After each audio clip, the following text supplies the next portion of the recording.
Chapter 1. The Worst. If you expect the worst, you will never be disappointed. Proclaimed my social media mini bio for the longest time. Until recently, when I finally changed it to something more reflective of hope. The worst that I could not have expected.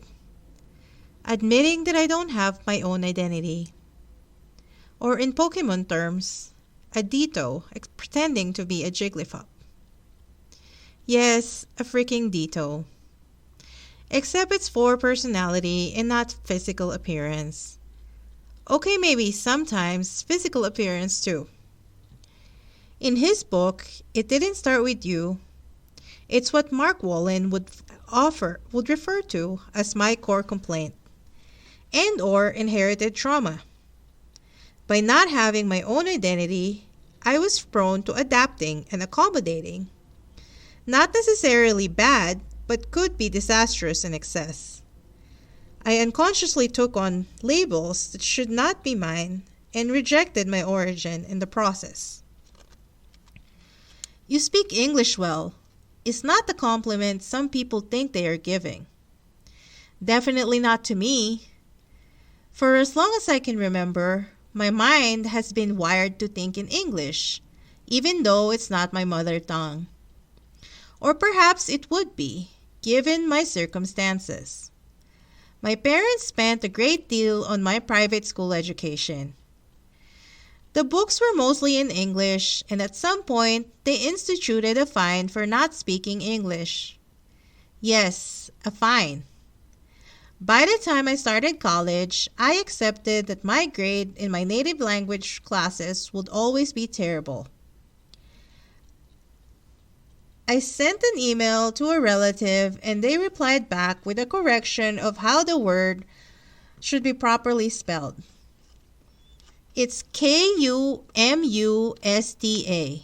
kumusta, not K-A-M-U-S-T-A, kamusta.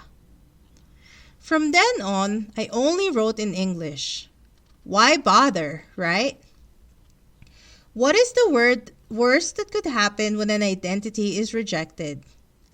Much like rejecting blood relatives, could one just not acquire a new one? Sure, but the effects are not seen at first and perhaps never seen at all.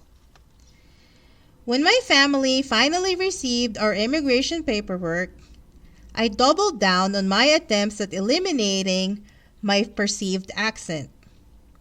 I distanced myself from the community and fully embraced my new identity as a model minority. I decided that I also no longer want to pursue nursing. I made an appointment with a career counselor and took several tests. At that appointment, the counselor remarked how he's never seen someone have such a high aptitude for accounting. The score was in the upper 90 percentile. This was my new identity, an accountant. Then the financial crisis happened and ethics classes were introduced into the field. By my senior year, I accepted that I was not receiving a job offer in public accounting despite coming from a top accounting school. I was also derailed by my first major heartbreak and the disastrous dating attempts that followed. Without any real job prospects, I decided to continue taking classes. Partly to defer my student loans and well, what else was there to do? I landed a spot in a fellowship program after writing about minority mental health and the lack of acknowledgement in the culture. I did not know it at that time, but it would be the foundation of my meeting people where they are philosophy. People are worthy of help, whether they are sober or not. I also uncovered my core gift of connecting people with resources. And until the CFO found out about my Excel skills, I thought I had escaped accounting. The fellowship ended and I still did not have any job prospects. And there I was thinking there was a shortage in the healthcare field. They do still need to screen for qualified candidates after all. I interviewed with a nonprofit too far of a drive from my home.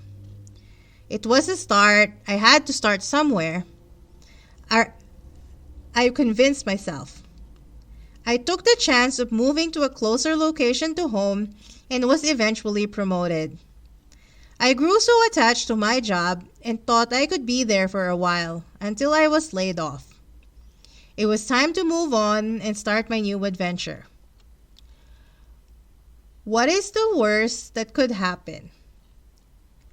Eloping with a guy I barely knew, starting a family, being cheated on and assaulted while I was pregnant, not being able to afford to leave, stunting my own career growth, finding out I did not really know him, blaming myself for being in this predicament, trying to write a book out of my experience so at least it's not in vain.